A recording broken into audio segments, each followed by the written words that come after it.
Shalom, nous sommes à la deuxième passage, ou bien le deuxième passage, bien sûr.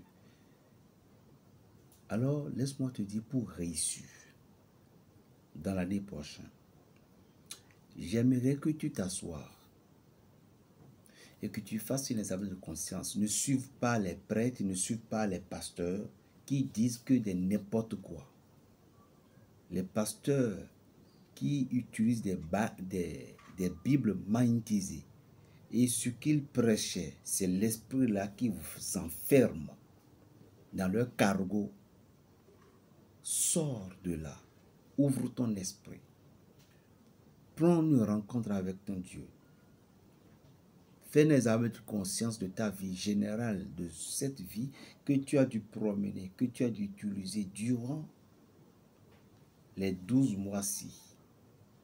Quels sont tes comportements envers ton prochain? Tout d'abord, moi, Berger Raphaël le Béninois, le sorcier du Saint-Esprit, je profite déjà pour m'excuser et demander pardon à tous ceux dont j'ai offensé. Parce que je suis un être humain. Je suis un être humain. Et comme on le dit dans le thème simple, l'erreur est humaine. Un être humain que je suis, je pourrais faire des choses qui va blesser, qui va toucher. Mais étant qu'un homme spirituel, avec l'esprit, il n'aura pas d'erreur de ma part.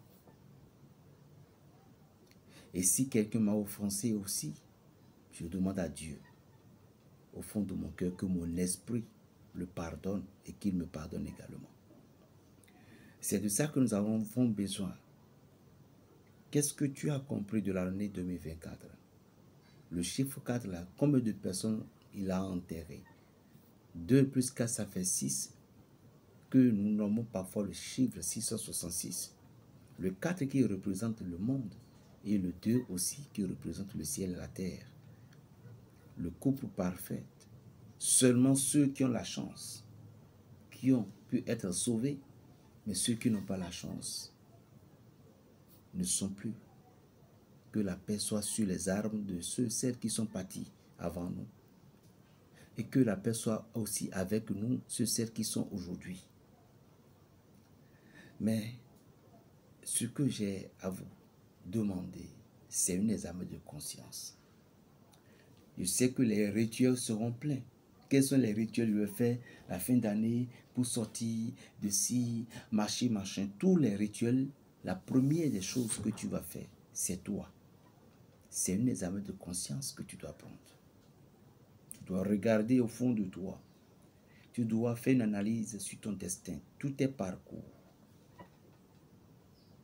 Et voir la vie que tu as utilisée pour voir si elle est bonne. Si elle est bonne, laisse ta conscience te dire qu'elle est bonne. Mais si ta conscience t'a accusé, il faut voir qu'elle n'est pas bonne.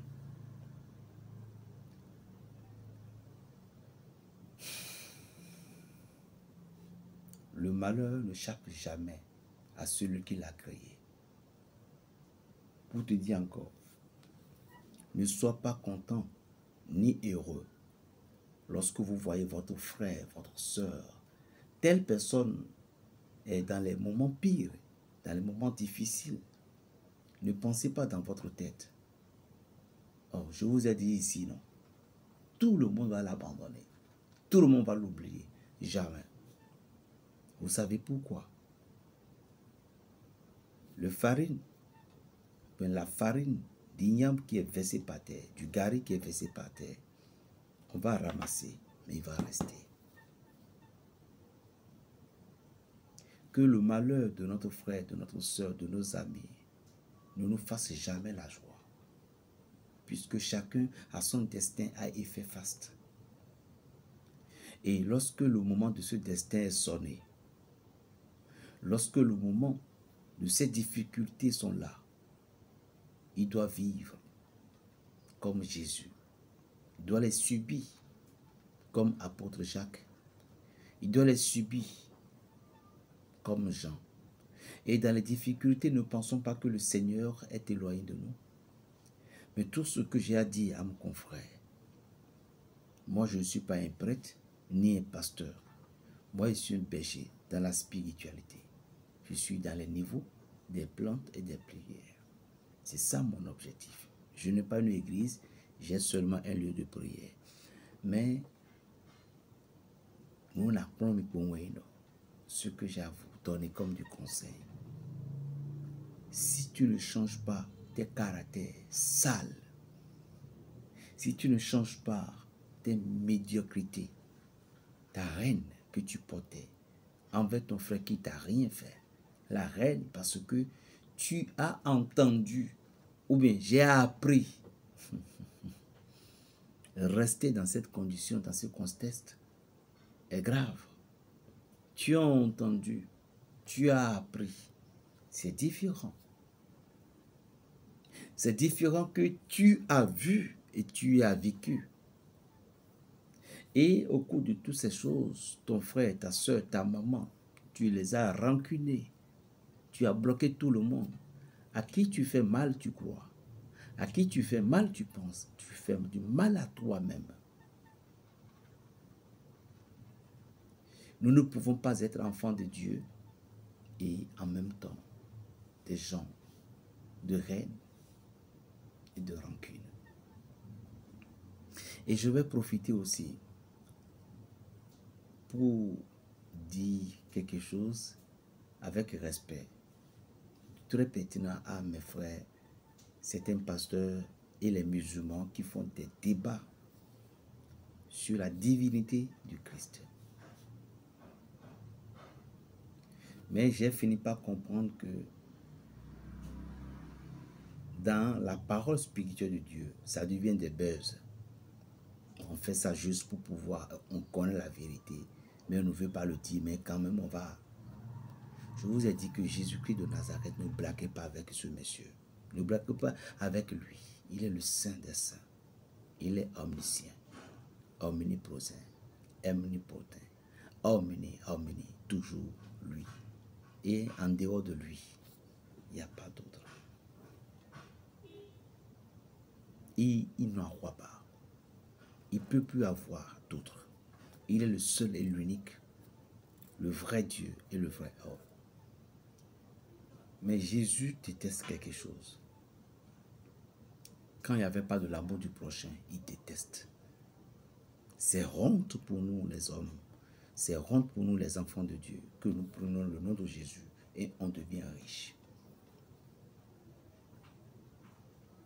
Avec le nom de Jésus-Christ, nous pouvons ouvrir nos boutiques. On devient riche. Mais ceux qui sont là souffrent pour le vrai nom. Ne gagnent pas. En tout cas, l'année qui vient, si tu veux réussir, fais tout possible toi-même pour devenir toi-même. Je vais vous livrer quelques 2 astuces dans ma prochaine vidéo. J'ai que 4 vidéos à faire. Soyez bénis, partagez, abonnez-vous, cliquez sur la cloche de notification, mettez le cœur, que Dieu vous bénisse. Berger Raphaël le Béninois, le sorcier du Saint-Esprit. Plus 229, le 01 95 26 41 et 46. Shalom. Que Dieu vous bénisse.